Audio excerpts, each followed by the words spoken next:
ప్రభుత్వం వచ్చిన తర్వాత 100 రోజుల్లో నిరుద్యోగులకి 4016 నిరుద్యోగ వృత్తి ఇస్తా ఉన్నారు. దేశాధినేత వచ్చి ప్రియాంక గాంధీ వచ్చి ఇక్కడ స్టేట్మెంట్ ఇచ్చేళ్ళింది, కానీ వాళ్ళు ఇక్కడికి వెళ్ళలేదు.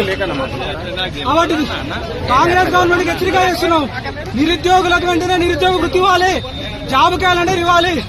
ఉద్యోగ అవకాశాలు కల్పించకపోతే బీజేవైఎం తరఫున ఇదే హెచ్చరిక జారీ చేస్తున్నాం. ఈసారి అరెస్టులు ఉండవు, డైరెక్ట్ గా అసెంబ్లీ ముట్టడం జరుగుతుందని కూడా హెచ్చరిస్తాను.